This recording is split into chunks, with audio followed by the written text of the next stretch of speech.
पहिला जो पेपर असतो पूर्व परीक्षेचा टप्पा, याच्यामध्ये तुम्हाला 2 पेपर असतात. एक असतो GS1 पेपर असतो, कॉमर्स असतं, कुणाचं आर्ट्स असतं. ह्या तिन्ही फॅकल्टीचा अभ्यास म्हणजे पूर्व परीक्षा. की तुम्ही कोणतंही पुस्तक हातात घेतल्यानंतर तुम्हाला त्याचे नोट्स काढावे लागेल. त्या परीक्षेचा संपूर्ण सिलेबस जसा तसा तुमचा पाठ असणार. स्वराज्याचे आद्य दैवत छत्रपती शिवाजी महाराज, महात्मा ज्योतिबा फुले, सावित्रीमाई, डॉक्टर बाबासाहेब आंबेडकर ह्या सर्व महामानवाला प्रथमतः मी प्रणाम करतो, त्यांना दंडवत घालतो. आज या ठिकाणी मला जी बोलण्याची संधी दिली, नितीन वाके सर यांनी मला कॉल केला आणि सांगितलं आहे की कन्नड शहरामध्ये ग्रामीण भागातील विद्यार्थी आहेत आणि अतिशय होतकरू मुलं आहे. इथं आल्यानंतर खरोखर फार आनंद वाटला. पवार सर असतील, मोरे सर असतील, यांनी ज्या पद्धतीने हे वाचनालय चालवत आहे, अगदी ऊर भरून यावा, अभिमान वाटावा. असं बिल्डिंग या कन्नडसारख्या शहरामध्ये दिसते आणि तुम्ही सगळेजण इथं आले, त्याचा लाभ घेत आहे. खूप समाधान मिळालं आहे खरोखर. म्हणजे जेव्हा आम्ही संभाजीनगरमध्ये असतो तर संभाजीनगरमध्ये सुद्धा अशा सुविधा मुलांना मिळत नाही, ज्या की तुम्हाला इथं उपलब्ध होत आहे. अगदी आम्ही काही दिवस पुण्याला जातो किंवा महाराष्ट्रामध्ये अनेक जिल्ह्यामध्ये जेव्हा जातो आहे, तेव्हा इतक्या चांगल्या पद्धतीच्या सुविधा मुलांना निश्चितपणे मिळत नाही. अगदी हे छातीला हात लावून आम्ही सांगतो. तर या ठिकाणी ह्या संधीचा इतका चांगलं वातावरण बनवलं आहे, याचा सगळ्यांनी तुम्ही निश्चितपणे लाभ घ्या. तुमचं भविष्य अतिशय उज्ज्वल इथे असेल अशी मला निश्चितपणे गॅरंटी वाटते. आणि मी इथे माझ्या विषयाला सुरुवात करतो. तुम्ही बसलेल्यांपैकी कंबाईनची तयारी करणारे आणि राज्यसेवेची तयारी करणारे किती मुलं आहेत? एक कंबाईन माहिती आहे ना, PSI, STI, SO आणि आता ग्रुप C पण त्याच्यामध्ये ॲड केलं आहे. त्याच्यानंतर राज्यसेवा म्हणजे कुणाला वाटतं की आपण डेप्युटी कलेक्टर व्हावं, DYSP व्हावं, तहसीलदार व्हावं, वाटतं का? तुमच्यापैकी बसलेल्यांपैकी वाटतं कुणाला आपण डेप्युटी कलेक्टर व्हावं, DYSP व्हावं, तहसीलदार व्हावं, BDO व्हावं, कक्ष अधिकारी व्हावं, मुख्य अधिकारी व्हावं, वित्तलेखा अधिकारी व्हावं, असं वाटतं कुणाला? तुम्ही बसलेल्यांपैकी वाटतं का?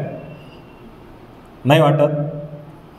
मग नसन वाटत तर तुमच्यासाठी मग मी नाही आहे, तुमच्यासाठी छत्रपती सर. मग तुम्ही कोणती तयारी करणारी मुलं आहात? सरळ सेवेची कोणती तयारी करतात? बँकिंग? तुम्ही पॉलिटेक्निकला आहे. MPSCवाले कोण आहेत? कॉम्पिटेटिव्ह एक्झामवाले मॅडम आहे. इकडं मुली नाही आहे, 11वी-12वीवाले आहे. ठीक आहे. भविष्यात तुम्हाला कॉम्पिटेटिव्ह एक्झाम द्यावी असं वाटत असेल ना? म्हणजे जरी आणखी तुम्ही अंडर ग्रॅज्युएट आहात किंवा काहीजण नुकतेच 12वी झालेले असतील आणि काहीजण 12वीला असतील, ठीक आहे. म्हणजे तुम्हाला स्पर्धा परीक्षेची अनेकांना ओळखच नाही. आता 2 दिवसापूर्वी निकाल लागला UPSCचा. लागला आहे 2 दिवसापूर्वी UPSCचा निकाल लागला आणि कालच 12वीचा पण निकाल लागला. मग तुम्ही UPSCचा निकाल जर बघितला असेल तर UPSCच्या निकालामध्ये देशभरामधून मुलींनी बाजी मारलेली आपल्याला दिसून येते. एकूण 100%मध्ये 34% मुलींचं प्रमाण आहे यशस्वी होण्याचं. आणि जे पहिल्याच्या 10मध्ये त्यासुद्धा मुली आलेल्या आपल्याला दिसून येतात. म्हणजे ह्या परीक्षेला काय लागतं तर ह्या परीक्षेला सातत्य लागतं. आणि जी केंद्रामध्ये UPSCची परीक्षा होते तीच परीक्षा सेम पॅटर्न घेऊन इकडे आपल्या राज्यामध्ये महाराष्ट्रामध्ये MPSC आता तीच परीक्षा घेते. मागच्या वर्षी म्हणजे 4 महिन्यापूर्वी तुम्ही बघितलं असेल तर MPSCचा पॅटर्न आता पूर्णपणे चेंज झाला आहे. मग MPSCचा पॅटर्न चेंज झाला आहे म्हटल्यानंतर निश्चितपणे तुम्हाला एक मोठं आव्हान या ठिकाणी असेल किंवा मी असं म्हणेल की तुम्हाला ते शिवधनुष्य पेलावं लागेल. मग आता सर्वसाधारणपणे तुम्हाला सर्वांना माहीत असेल की सिलेबस काय असतो, कसा असतो, हा सर्वसाधारणपणे सर्वांना माहीत असतं. पण याला भेदायचं कसं, म्हणजे ते अभिमन्यू आपण ऐकलेलं आहे, महाभारत ऐकलेलं आहे, अभिमन्यू ऐकलेलं आहे. अभिमन्यूला चक्रव्यूह काय असतं हे श्रीकृष्णाने सांगितलेलं आहे. पण ते नेमकं भेदायचं कसं हे त्याला कळालं नाही, आणि म्हणून त्याच्यामध्ये अभिमन्यूचा काय झाला, शेवट झाला. तसंसुद्धा अनेक वेळेस इकडेच सुद्धा होतं की आपल्याला अगदी छान छान वाटतं, पेपरमध्ये फोटो आलेले वाटतात, एक रिक्षावाल्याचा मुलगा UPSC झालेला वाटतो, कष्टकऱ्याचा कामगाराचा मुलगा झालेला वाटतो. काही जण असंही सांगतात की आम्ही कुठेच क्लास नाही लावलो तरी झालो, आणि मग आपल्याला हे छान वाटतं आणि आपण तिकडे जातो आणि आयुष्याचे 4-4, 5-5 वर्ष तिकडे आपण देतो आणि यश आपल्याला मिळत नाही. मग नेमकं यश का मिळत नाही किंवा यश मिळवण्यासाठी काय काय केलं गेलं पाहिजे, त्यासाठी असे व्याख्यानं आयोजित केले जातात. आणि मला खरंच कौतुक वाटतं की तालुक्याच्या ठिकाणी असे व्याख्यानं शक्यतो होत नाही. पण इथे पवार सर असतील, मोरे सर असतील, आपले वाके सर असतील, हे नेहमी सर सांगत होते की आम्ही प्रत्येक शनिवारी अशा पद्धतीचा कार्यक्रम आयोजित करत असतो. मला त्यांचं कौतुक वाटलं, कारण की व्याख्यानाला आता लोकच येत नाही. येतात का व्याख्यानाला, यूट्यूबला ऐकतात, इकडे तिकडे ऐकतात, व्याख्यानाला लोक येत नाही. तरी इतकं असतानासुद्धा हे सगळे मंडळी इथल्या सर्व मुलांसाठी असेल, व्यक्तींसाठी असेल, माणसांसाठी असेल, समाज उन्नतीकडे नेण्यासाठी असे व्याख्यानं आयोजित करतात. मला खरंच कौतुक वाटतं या सगळ्या गोष्टींचं, आणि तुम्ही सर्वजण ह्या व्याख्यानाला आलात. मग आता बघा, मी MPSCकडे तुम्हाला घेऊन जात असताना तुम्हाला असं सांगेल की UPSCचा आणि MPSCचा पॅटर्न हा सेम झाला आहे. पहिला जो पेपर असतो, पहिला पेपर म्हणजे 3 टप्प्यामध्ये ही परीक्षा होते, पूर्व परीक्षा, मुख्य परीक्षा आणि मुलाखत. हे तुम्हाला सर्वांना माहिती आहे. जे सांगायचं आहे ते खास पुढं आहे बरं का, म्हणजे आपल्याला ही परीक्षा कशी फाईट करायची आहे. पहिला जो पेपर असतो पूर्व परीक्षेचा टप्पा, याच्यामध्ये तुम्हाला 2 पेपर असतात. एक असतो GS1 पेपर असतो. आता GS1 पेपर जो असतो, तर याच्यामध्ये काय असतं, तुम्ही जे आतापर्यंत शिकलेले असतात, म्हणजे मी पहिलीपासून नाही म्हणणार आहे, नाही तर तुम्ही पुन्हा म्हणाल पहिलीपासून, तुम्ही किमान 5वीपासून तर ग्रॅज्युएशनपर्यंत जे काही शिकलेलं असेल, तर हे सर्व त्यामध्ये असतं. ह्या सर्वांचा अभ्यासक्रम त्यामध्ये असतो. मग पुन्हा तुम्ही 12वीच्या नंतर कोणी 11वी-12वीला कोणाचं सायन्स असतं, कोणाचं कॉमर्स असतं, कोणाचं आर्ट्स असतं. ह्या तिन्ही फॅकल्टीचा अभ्यास म्हणजे पूर्व परीक्षा. साधं सोपं लक्षात घ्यायचं. मग तुम्हाला याच्यासाठी आता काही मुली 11वी-12वीला पण मला दिसतात किंवा काहींचं झालेलं असेल, यासाठी तुम्हाला काय करावं लागेल, तर ह्यासाठी मी आत्ताच मोरे सरांना सांगत होतो की तुम्हाला 5वीपासूनचे जे बुक्स आहे, 5वीपासून जे स्टेट बोर्डचे आपले बुक्स आहे, हे स्टेट बोर्डच्या बुकचा तुम्हाला अभ्यास करावा लागतो. मग सर मुलं सांगतात की आमचं 4-4, 5-5 वेळेस वाचून झालं आहे, तरी आमचे निकाल येत नाही. मग वाचत असताना नेहमी पहिलं लक्षात ठेवायचं की तुम्ही कोणतंही पुस्तक हातात घेतल्यानंतर तुम्हाला त्याचे नोट्स तुम्हाला काढावे लागेल. जोपर्यंत तुम्ही नोट्स काढत नाही तोपर्यंत तुम्ही चुकीच्या दिशेने तुम्ही जातात.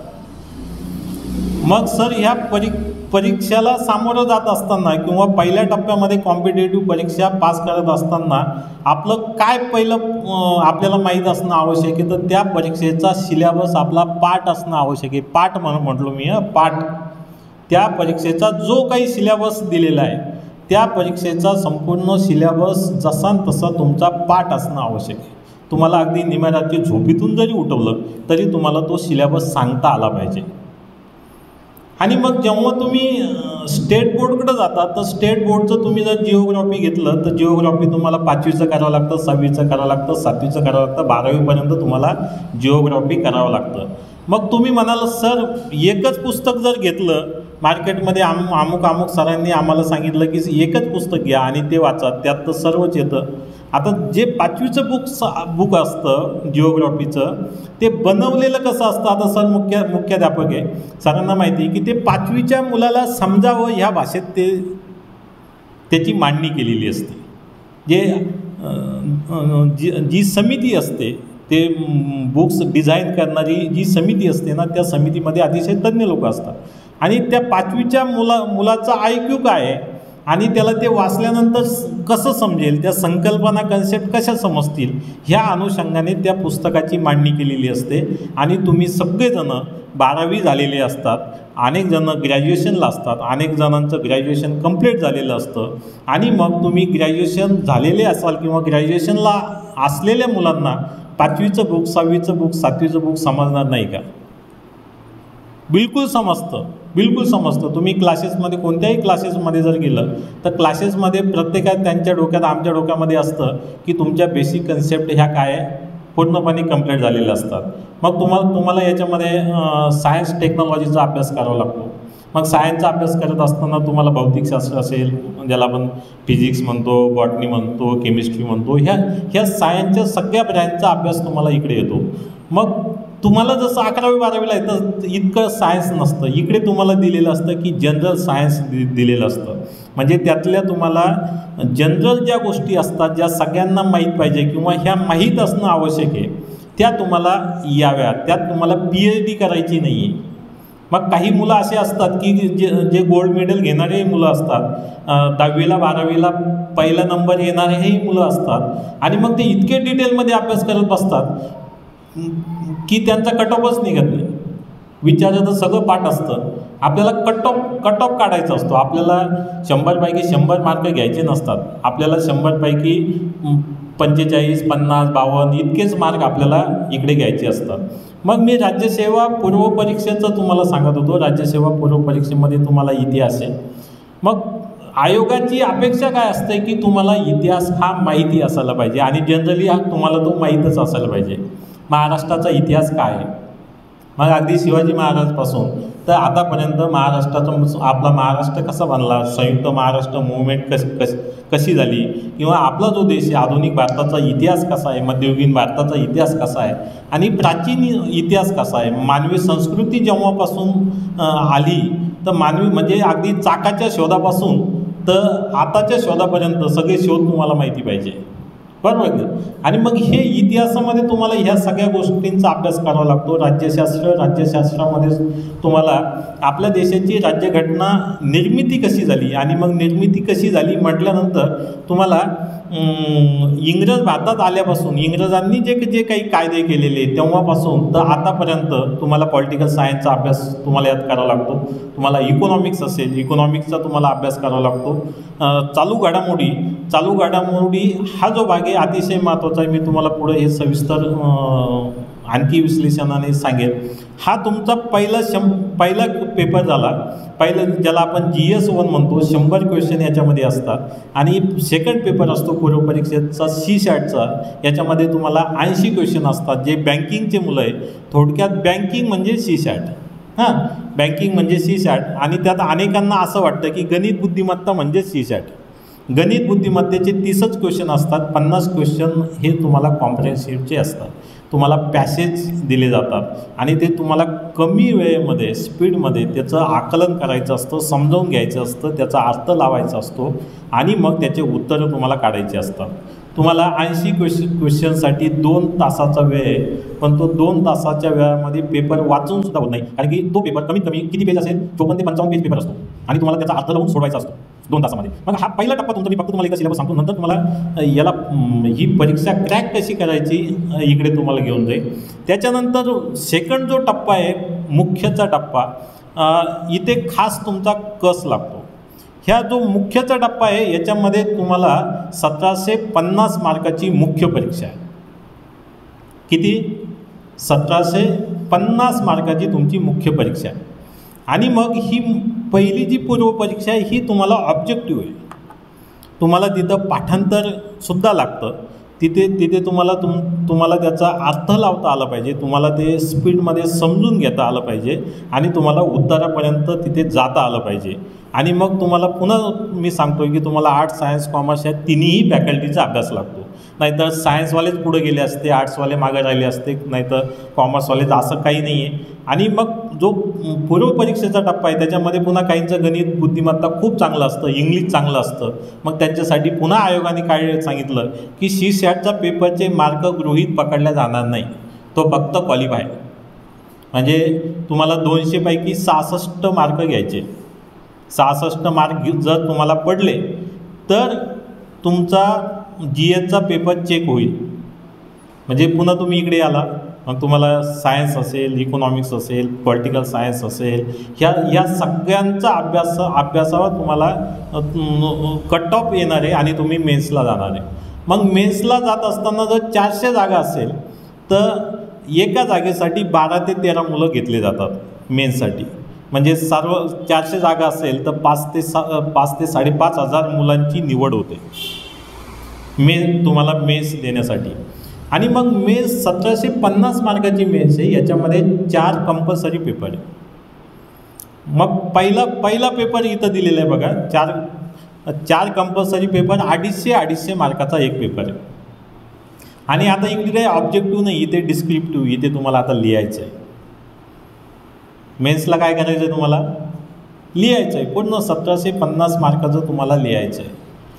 आणि मग इथे तुमचं चॅलेंज चालू होतं. ज्या UPSCला तुम्हाला सगळ्यांना छान वाटलं, तुम्ही घरात सांगितलं असेल, पप्पा बघा ही मुलगी पहिली आली देशात, ही मुलगी महाराष्ट्रात पहिली आली, ही आपल्या बाजूच्या गावचीच मुलगी ती पहिली आली. आणि मग मी नेहमी मुलांना सांगतो की कोणीतरी तुमच्या नात्यामधला व्यक्ती MPSCमधून सिलेक्ट झाला, तुमच्या ओळखीतली मुलगी झाली, तुमच्या ओळखीतला मुलगा झाला, तुमचा मित्र झाला, तुमच्या जवळचा झाला, तुमचा शेजारी झाला, तुमचा कोणी झाला, म्हणून MPSCकडे येऊ नका.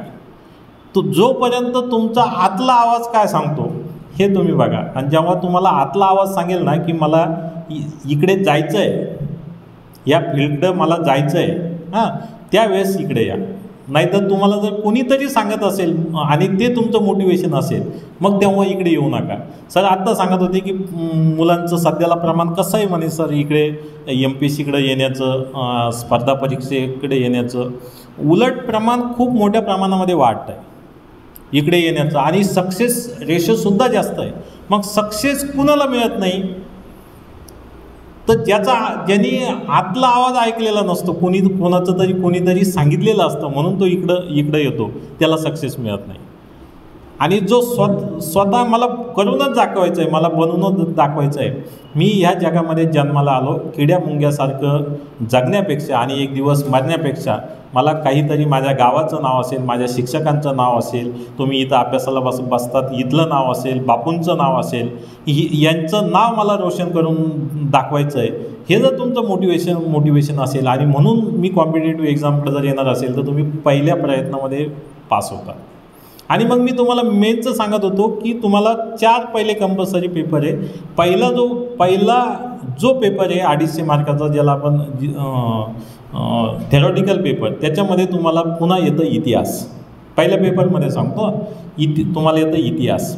मग इतिहासामध्ये तुम्हाला संपूर्ण जगाचा इतिहास अभ्यासावा लागतो, संपूर्ण जगाचा इतिहास आठावा लागतो. आणि मग आपण म्हणतो की जग 3 घटनांनी बदलून गेलं. अमेरिकन स्वातंत्र्य युद्ध असेल, फ्रेंच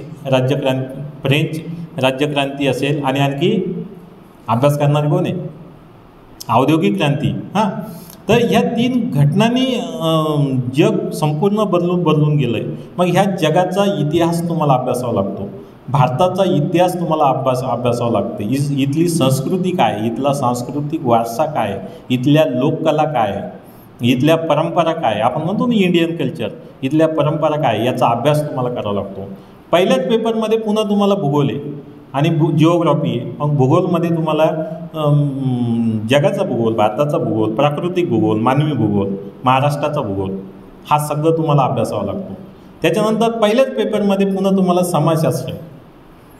250 मार्काचं सांगतो मी तुम्हाला. हे 250 मार्कासाठी, पहिल्या 250 मार्कासाठी हे तुम्हाला अभ्यासावा लागतो.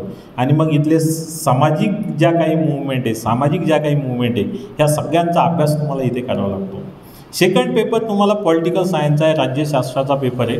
राज्यशास्त्र म्हणजे संपूर्ण देश ज्या नियमाने चालतो ती नियमावली, संपूर्ण देश ज्या नियमाने चालतो त्या ती नियमावली आणि ती नियमावली प्लस भारताचे आंतरराष्ट्रीय संबंध, पॉलिटिकल रिलेशन, संपूर्ण जगासोबत भारताचे काय पॉलिटिकल रिलेशन आहे, कसे रिलेशन आहे आणि आपल्या देशाला पुढं नेण्यासाठी आपल्याला काय काय केलं गेलं पाहिजे हे तुम्हाला सेकंड पेपरमध्ये दिलेलं आहे. थर्ड पेपर तुम्हाला इकॉनॉमिक्सच्या रिलेटेड आहे, इकॉनॉमिक्स आणि सायन्स अँड टेक्नॉलॉजी. मग भारताची जी अर्थव्यवस्था आहे, जसं आपल्या शरीरामध्ये ब्लड सर्क्युलेट जर झालं नाही तर आपण दगावू शकतो, तसं इंडियामध्ये किंवा कोणत्याही देशाची जी इकॉनॉमी हा त्याचा आत्मा असतो. सायन्स अँड टेक्नॉलॉजी याच्या आधारावर देश तुमचा डेव्हलप्ड आहे की विकसनशील आहे ह्या सगळ्या गोष्टी ठरवल्या जातात. आणि चौथा जो पेपर आहे हा इथिक्सचा पेपर आहे. अगदी आयोगाने ह्या वेळेस जाणीवपूर्वक तो पेपर टाकलेला आहे की तुम्ही समाजामध्ये एक अधिकारी म्हणून जातात आणि अधिकारी म्हणून जात असताना तुमच्या तालुक्यामधले तुम्ही जर इथे कन्नडचे जर तुम्ही तहसीलदार झाला तर तुम्ही कन्नड शहराचे तालुक्याचे बॉस बनता. एक परीक्षा तुम्हाला ह्या तालुक्याची बॉस बनवते, एक परीक्षा तुम्हाला जिल्ह्याची बॉस बनवते. लक्षात घ्या किती पॉवर आहे याच्यामध्ये.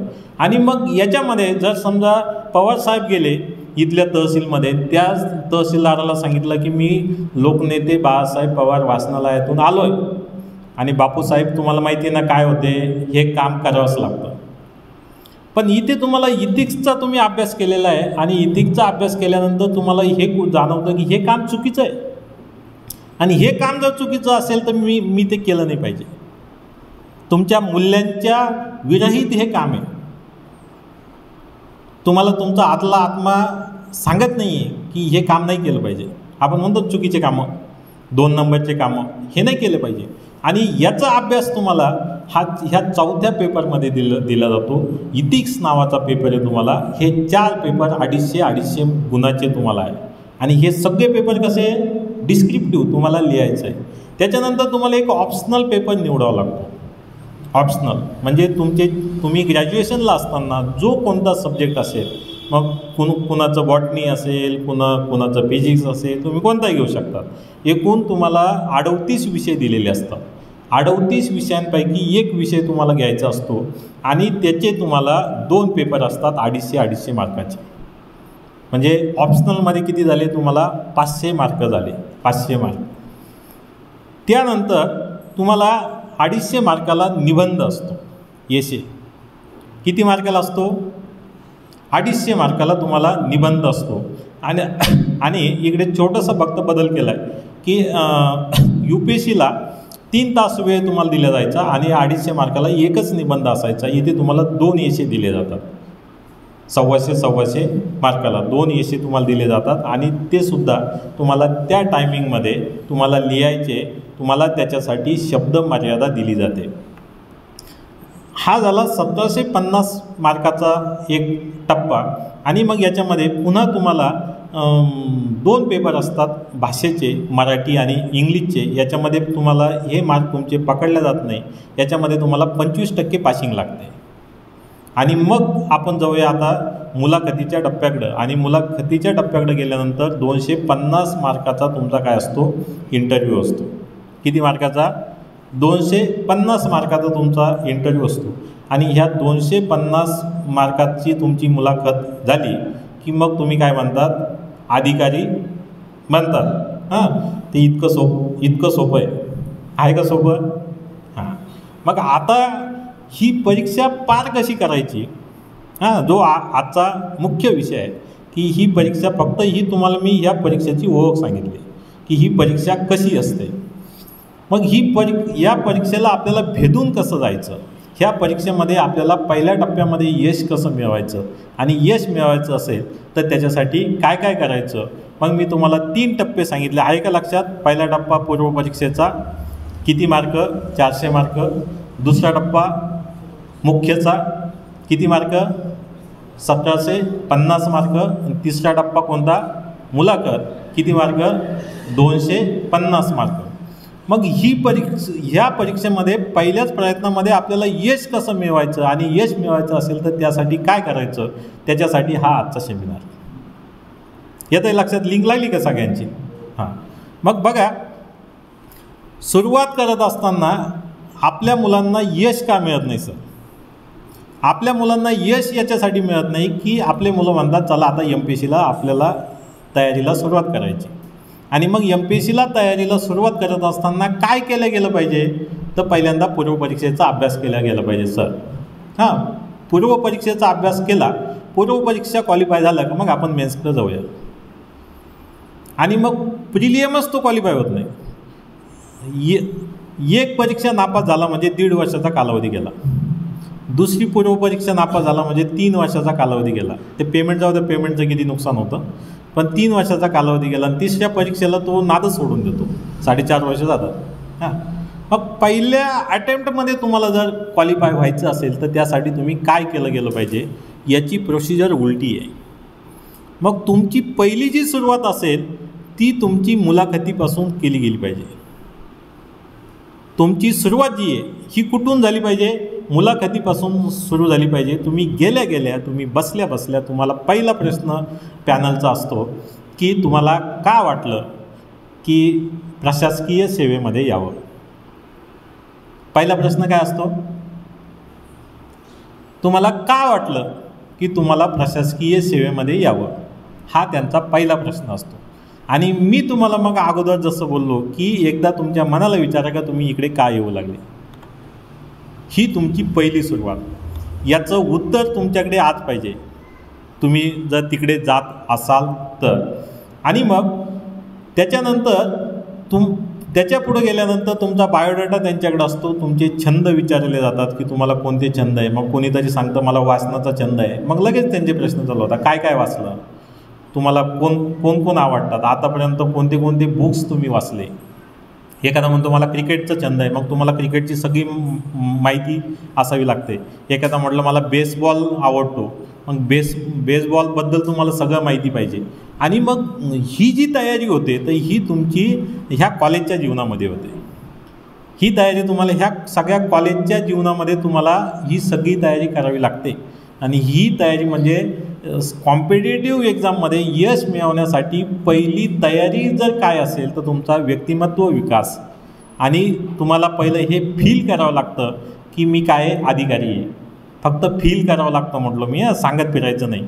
नाही तर मी कलेक्टर आहे असं नाही. फील करावं लागतं, ही फिलिंग घ्यावी लागते. मग फिलिंग घ्यावी लागते म्हणजे काय की तुम्हाला समोरच्या मोठा माणूस जर असेल तर त्याच्यासोबत आपण कसं बोललं पाहिजे. एखाद्या ऑफिसमध्ये गेलो तर आपण कसं बोललं पाहिजे. एखादा शेतकरी असेल तर आपण कसं बोललं पाहिजे. एखादा गरीब मुलगा असेल तर त्याच्यासोबत आपण कसं बोललं पाहिजे. तुमचं समाज मन हिलवतं का, एखादी घटना पाहून तुम्हाला मदत करावीशी वाटते का. ह्या सगळ्या गोष्टींचा अभ्यास म्हणजे तुमची मुलाखतीची तयारी.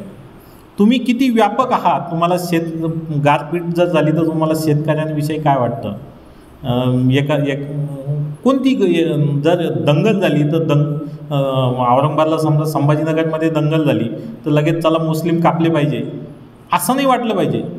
म्हणजे इकडे आल्यानंतर पहिलं एक लक्षात ठेवायचं की तुम्ही कॉम्पिटेटिव्ह एक्झामला लागल्यानंतर की आपला कोणता झेंडा नाही, ना आपला कोणता धर्म नाही. ना आपण भगव्याचे पाईके, ना आपण निळ्याचे पाईके, ना जितके काही कलर असेल आपण कोणत्याच झेंड्याचा पाईक नाही. आपला एकमेव झेंडा आहे तो म्हणजे भारताचा तिरंगा झेंडा. आपल्यासाठी कोणता धर्मग्रंथ महत्त्वाचा नाही, धर्माचा त्याग करा हे मी नाही म्हणत. आपल्यासाठी ना गीता महत्त्वाची आहे, ना आपल्यासाठी कुराण महत्त्वाचं आहे, ना आपल्यासाठी आणखी कोणते ग्रंथ महत्त्वाचे. आपल्यासाठी आपल्या देशाची राज्यघटना ही सर्वोच्च असली पाहिजे. आणि ही भावना जेव्हा यायला लागते तेव्हा तुम्ही कुठे जायला लागतात, तेव्हा तुम्ही कुठेतरी त्या पदाला लायक बनायला लागतात. आणि तुमच्या हातात कोणी पण कसं काय देईल, इतकं मोठं पद कोणी कसं काय देईल. जोपर्यंत तुम्ही त्याला लायक नाही आहे तोपर्यंत तुमच्या हातामध्ये हे सगळं देत नाही. त्याच्यानंतर मेनच्या टप्प्याकडे येईल. हा झाला पहिला. म्हणजे जर यश मिळवायचं असेल तर काय करायचं, पहिलं मुलाखतीची तयारी. स्वतःमध्ये ह्या सगळ्या गोष्टी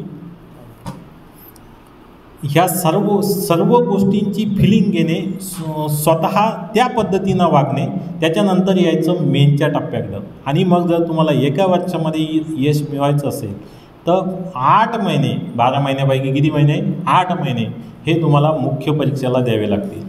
आणि मग मुख्य परीक्षेला हे 8 महिने देत असताना तुम्हाला प्रचंड मुख्य परीक्षा भेदण्याचा उपाय म्हणजे काय, तर प्रचंड तुमचं लिखाण आणि प्रचंड तुमचं वाचन.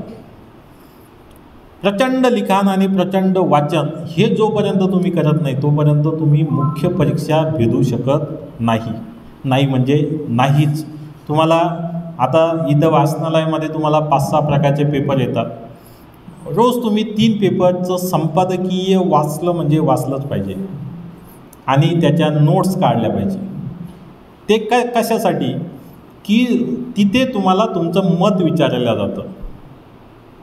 म्हणजे अगदी मी इतिहासामध्ये सांगेन की तुम्हाला असा प्रश्न येईल, तुमचं मत असतं ना तिथं, आपलं स्कूलिंगसारखं नसतं, इकडं शिकवलं तेच त्याचं उत्तर कॉपी पेस्ट इकडे मारायचं असं नसतं. जर महात्मा गांधी जर नसते तर भारताला स्वातंत्र्य मिळालं नसतं का? तिथं हो किंवा नाही असं नसतं. तिथं 100 शब्दामध्ये तुमचं मत व्यक्त करा. किती शब्दामध्ये? 100 शब्दामध्ये. आणि मग आपण म्हणा 100 शब्द लिहिणं काय अवघड आहे? फक्त लिहिणं इतका विषय नाही आहे, त्याच्यामध्ये तुमचं मत किती समर्पक त्या ठिकाणी येतं हे महत्त्वाचं आहे. आणि मग तुम्हाला सुरुवातीच्या टप्प्यामध्ये एक प्रश्न जर घेतला तर त्याचं उत्तर तुम्हाला कमीत कमी 5 ते 6 वेळेस वेगवेगळ्या पद्धतीनं ते तुम्हाला लिहावं लागेल. किती वेळेस? 5 ते 6 वेळेस एका प्रश्नाचं उत्तर. हा तुमचा आत्मा आहे. आणि मग आता तुम्ही म्हणाल सर आत्ताच सिलेबस बदलला, मग इतके प्रश्न कुठून अवेलेबल करायचे? त्याचं उत्तर म्हणजे जी UPSCची परीक्षा आहे सेम पॅटर्न इकडे लागू झाला आहे. मागच्या 2012पासूनचे UPSCचे क्वेश्चन पेपर काढा आणि त्याचे ॲन्सर लिहिण्याची इकडे प्रॅक्टिस करायची. तुमचा जो तुमचा सब्जेक्ट असेल, जे मी तुम्हाला 1750 मार्काबद्दल सांगितलं, या 1750 मार्काचा प्रत्येक पेपरच्या तुमच्या वैयक्तिक नोट्स तयार झाल्या पाहिजे. आणि ह्या तुम्हाला यश मिळवायचं असेल तर तुम्हाला ह्या करावाच लागेल. हा 8 महिन्याचा जो कालखंड आहे, या 8 महिन्याच्या कालावधीमध्ये तुम्ही क्लास लावा अथवा तुम्ही क्लास नका लावू, पण 8 महिने पूर्ण सगळं सोडून तुम्हाला अभ्यास जर तुम्ही करत असाल तर तुम्ही निश्चितपणे यशाकडे जाऊ शकता. मग तुम्ही म्हणाल माझ्या मामाच्या मुलाचं डबल लग्न होणार आहे का? असं म्हटलं तर गेले तुम्ही. सगळं सोडून, सगळं म्हणजे अगदी तुम्हाला शक्य असेल तर मोबाईलसुद्धा यूज करू नका. इथं वायफाय, इथं तर काय व्यवस्था केलेली तुम्हाला, काहीच तुम्हाला कशाचीच आवश्यकता नाही. फक्त तुम्ही इथे येणे आणि तुम्ही ठरवणं इतकं तुमचं आवश्यक आहे. तुमच्या नोट्स, लिखित नोट्स तुमच्या सगळ्या विषयाच्या 1750 मार्काच्या ह्या बनलेल्या पाहिजे. रोजचे पेपर तुम्हाला वाचावे म्हणजे वाचावेच लागतील. तुम्ही जर न्यूजपेपर वाचत असाल तर याच्यामध्ये तुम्हाला जे संपादकीय असतं याच्यामध्ये टीकात्मक परीक्षण दिलेले असतात. एखादी चांगली बाजू असेल त्याच्या दुसरी बाजू पण तुम्हाला दिलेली असते. तुम्हाला ॲनालिसिस त्याच्यामध्ये दिलेलं असतं. त्याच्यामध्ये चांगला आणि वाईट याचा फरक कसा केला जाऊ शकतो हे तुम्हाला त्यामध्ये दिलेलं असतं आणि याच्यावरून तुमचं एक मत बनत असतं. आता एक क्वेश्चन 4-4, 5-5 वेळेस तुम्हाला वेगवेगळ्या टप्प्यावर लिहावं लागेल. जसं जसं तुमचं वाचन वाढत चालतं तसं तुम्हाला लिहावं लागेल. हे मी का सांगतो की तिथं ज्याचं चांगलं उत्तर आहे त्याला जास्त मार्क पडतात. आणि मग फक्त तुम्ही सगळं लिहून आलं किंवा किती लिहून आले याला महत्त्व नाही आहे. म्हणजे आपण म्हणतो ना की आता सर मराठीचे प्राध्यापक आहे, त्यांना आम्ही मराठीचे छत्रपती म्हणतो, त्यांचं बुक्स पण आलेलं आहे.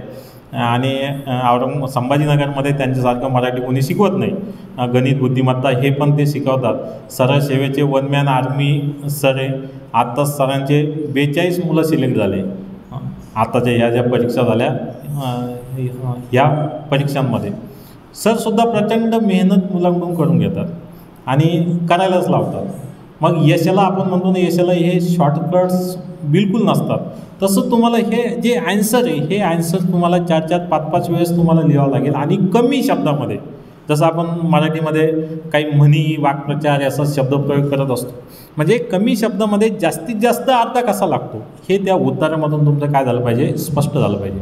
आणि शेवटचा जो टप्पा येतो, शेवटचे जे 4 महिने येतात, मग तिकडे यायचं पूर्वपरीक्षाकडे. शेवटच्या 4 महिन्यामध्ये पूर्वपरीक्षेचा अभ्यास करायचा. असं जर तुम्ही पुढे 1 वर्षाचं नियोजन जर करत असाल, 1 ते 1.5 वर्षाचं नियोजन करत असाल, तर पहिल्या प्रयत्नामध्ये निश्चितपणे तुम्हाला यश मिळाल्याशिवाय राहणार नाही. ह्या पद्धतीनं जर, आणि ज्यांना ज्यांना यश मिळालेलं आहे ते सगळेजण ह्याच पद्धतीने जातात, ह्याच पद्धतीनं ते तयारी करत असतात आणि मग ते पहिल्या दुसऱ्या प्रयत्नामध्ये यशाला गवसणी घालतात. आपण आपली स्पर्धा परीक्षेकडं पाहण्याची किंवा तयारी करण्याची पद्धतच चुकीची आहे. त्याच्यामुळं आपल्याला यश मिळत नाही. जे मुलं तयारी करतात तेही चुकीच्या पद्धतीनं जातात आणि मग आपलेच गावाकडचे मुलं म्हणतात 5 वर्षापासून तयारी करू लागला, 1 पंचवार्षिक कंप्लीट झाली, अजून त्याला पोस्ट मिळाली नाही, तर आपण कशाला MPSCकडे जायचं? किंवा आपणच सल्ला देतो शेजारच्याला, अरे कशाला MPSCच्या नादी लागतो, बाकी ITI बघ, काहीतरी बघ, पोटा पाण्याला लाग, असं म्हणतो आपण. म्हणजे तो जो मुलगा तयारी करत असतो तो चुकीच्या पद्धतीनं जातो. तुम्ही अगदी ग्रामीण भागातील आहात, कोणीही चुकीच्या पद्धतीने जाऊ नये. जर तुमचं स्वप्न हे स्पर्धा परीक्षेकडं येण्याचं असेल तर सगळ्यात पहिल्यांदा सिलॅबस घ्या. सिलॅबस घेतल्यानंतर तज्ज्ञाला विचारून कोणते कोणते बुक्स आपल्याला वाचायचे, 15 दिवस, महिना त्याच्यामध्ये घाला. पुन्हा अनेक पुस्तकं असतात, अनेक पुस्तकामध्ये एकच पुस्तक घेतलं म्हणजे त्याच्यामध्ये सगळं काही फायनल असेल असं नाही आहे. एका पॉईंटसाठी एक बुक असतं, दुसऱ्या पॉईंटसाठी दुसरं बुक असतं. अगदी तुम्हाला एखाद्या विषयासाठी 5-5, 6-6 बुक्ससुद्धा वाचावं लागतात, पण ते कंप्लीट वाचावं लागतात असं बिलकुल नाही. आणि जे कंप्लीट वाचतात ते फक्त ढोर मेहनत करत असतात, स्मार्ट वर्क ते बिलकुल करत नसतात. हाही मुद्दा तितकाच लक्षात घ्या. मग नेमकं काय वाचायचं, कसं वाचायचं, किती वाचायचं, आपण जे नोट्स काढू लागलो ते नोट्स व्यवस्थित आहेत का, किंवा आपली आकलन क्षमता तितकी आहे का, वाचनावर प्रचंड लक्ष द्या. नोट्स हे एकमेव उत्तर आहे. प्रश्नांचे उत्तरं लिहिणं हा सुद्धा त्याच्यावर एकमेव उपाय आहे तुम्हाला पहिल्या अटेम्प्टमध्ये यश मिळवण्यासाठी. आणि शेवटचा जो टप्पा आहे मुलाखतीचा, हा फक्त 4-5 मॉक इंटरव्ह्यू देऊन तो होत नाही, तर आतापासून तुम्हाला ती तयारी करावी लागते. तेव्हा तुम्ही त्या मुलाखतीमध्ये चांगले मार्क तुम्ही घेऊ शकता. त्याच्यानंतर इकडे PSI STIकडे जर तुम्ही कंबाईनकडे आले तर ह्या राज्यसेवेच्या 30% सिलेबस म्हणजे PSI STIचा आहे. त्या संदर्भात आता मी जास्त काही बोलत नाही. लक्षात आलं इथपर्यंतचा सगळा भाग. याच्यानंतर मी छत्रपती सरांना इथे आमंत्रित करेन. मला या ठिकाणी नितीन वाकळे सरांनी बोलवलं, आपल्या सर्वांसमोर बोलण्याची संधी दिली, त्याबद्दल मी नितीन सरांचा, आपल्या संस्थेचे सचिव पवार सर, मोरे सरांचा या ठिकाणी आभारी आहे. आपण सर्व इथं उपस्थित राहिला, मला सर्वांनी ऐकून घेतलं, राज्यसेवाबद्दल आपण सगळ्यांनी समजून घेतलं, उत्साह दाखवला, त्याबद्दल आपलासुद्धा मी आभारी आहे. इतकं बोलून मी या ठिकाणी थांबेल. जय हिंद, जय महाराष्ट्र.